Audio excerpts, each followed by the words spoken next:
Olá pessoal, tudo bem? A paz de Cristo a todos. Eu sou o missionário Emanuel e você está no canal Filadélfia em Narrando a Bíblia.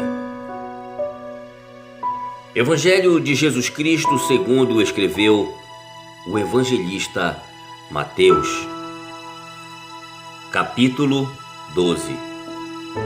Jesus é o Senhor do sábado. Naquele tempo passou Jesus Cristo pelos campos de cereal, em dia de sábado.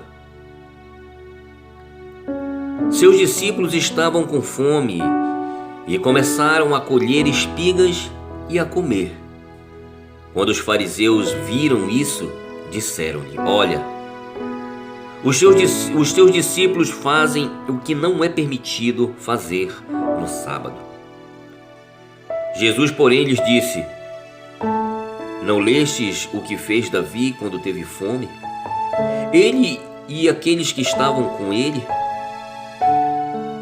Como entrou na casa de Deus e comeu os pães da proposição,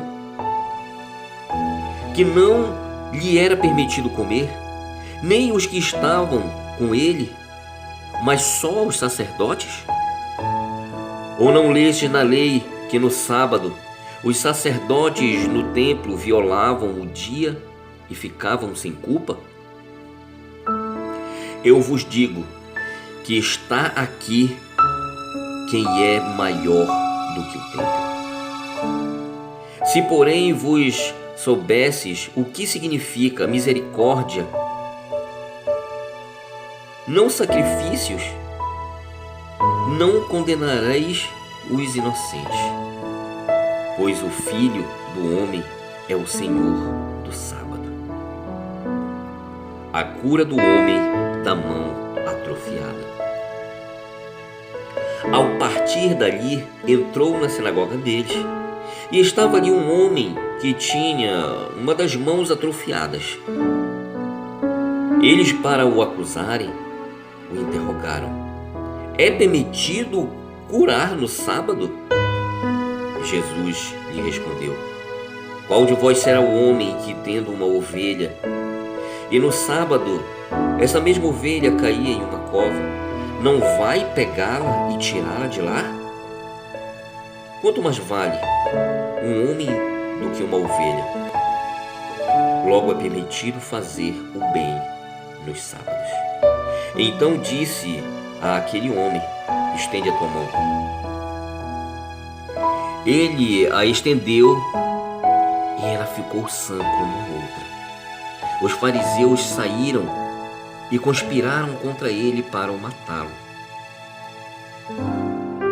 Jesus, sabendo disso, retirou-se dali, acompanhou uma grande multidão e ele curou todos os doentes, recomendando-lhes rigorosamente que não dissessem quem ele era, para que se cumprisse o que fora dito pelo profeta Isaías: Aqui está o meu servo, que escolhi, o meu amado, em que tenho prazer.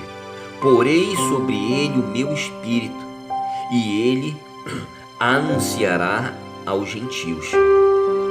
Não discutirá, não clamará, nem se ouvirá pelas ruas a sua voz. Não esmagará o caniço quebrado, e não apagará o pavio que fumega, até que faça triunfar a justiça, e no seu nome os gentios terão esperança. A blasfêmia dos fariseus. Trouxeram-lhe então um endemoniado cego e mudo, e ele o curou, de tal forma que o cego e mudo podia falar e ver. E toda a multidão se maravilhava e dizia: Não é este o filho de Davi? Os fariseus, porém, ouvindo isso, diziam: Este não expulsa os demônios, senão pelo poder de Beelzebu, príncipe dos demônios. Jesus, conhecendo os seus pensamentos, disse-lhes: Todo reino dividido contra si mesmo será arruinado, e toda cidade ou casa dividida contra si mesma não permanecerá em pé. Se Satanás expulsa a Satanás, está dividido contra si mesmo. Como, pois, permanecerá em pé o seu reino? Se, porém, eu expulso os demônios pelo poder de Beelzebul, por quem os expulsam, então, os vossos filhos? Portanto, eles mesmos serão os vossos juízes. Mas, se eu expulso os demônios pelo Espírito de Deus, certamente é chegada a vós o reino de Deus. Ou como pode alguém entrar na casa de um homem forte e roubar os seus bens, se primeiro não amarrá-lo, saqueando então a sua casa?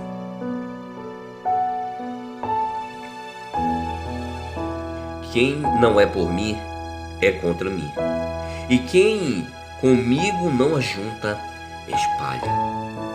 Portanto, eu vos digo, todo pecado e blasfêmia será perdoado aos homens, mas a blasfêmia contra o Espírito não será perdoada. Se alguém disser alguma coisa, alguma palavra contra o Filho do Homem, isso lhe será perdoado. Mas se alguém falar contra o Espírito Santo de Deus, isso não lhe será perdoado, nem neste mundo, nem no futuro. Cada árvore com os seus frutos. Ou fazei a árvore boa e o seu fruto bom, ou fazei a árvore má e seus frutos maus. Pois pelo fruto se conhece a árvore. Raça de víboras, como podeis vós dizer boas coisas, sendo maus? Pois está cheio o coração, fala a boca. O homem bom tira boas coisas do seu bom tesouro, e o homem mau do mau tesouro tira coisas más. Eu, porém, vos digo que toda palavra inútil que os homens falam darão conta no dia do juízo. Pois pelas tuas palavras serás inocentado, e pelas tuas palavras serás condenado. O sinal de Jonas. Então alguns mestres da lei e fariseus lhes disseram: Mestre, gostaríamos de ver da tua parte algum sinal.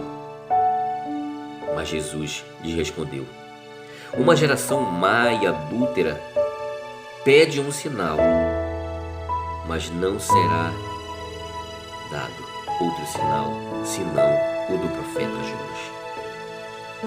Pois como Jonas esteve 3 dias e 3 noites no ventre do grande peixe, assim estará o Filho do Homem 3 dias e 3 noites no seio da terra.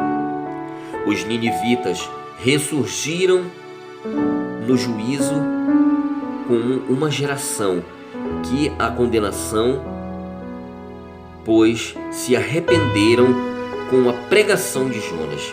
E aqui está quem é maior do que Jonas.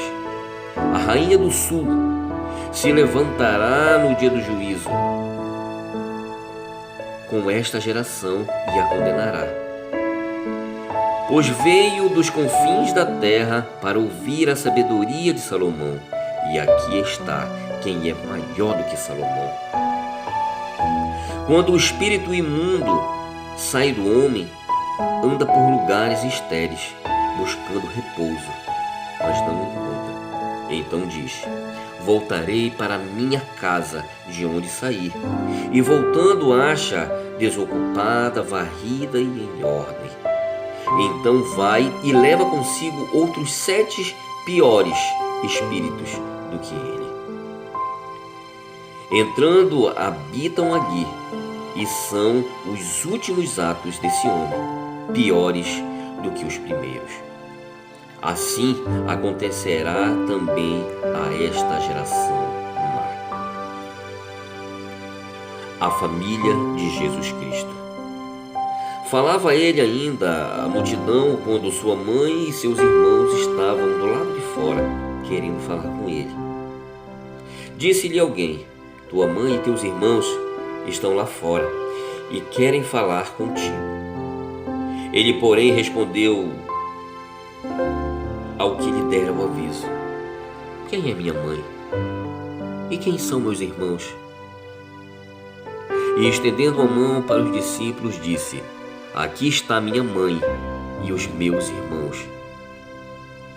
Pois todo aquele que fizer a vontade de meu Pai, este sim é meu irmão e minha mãe.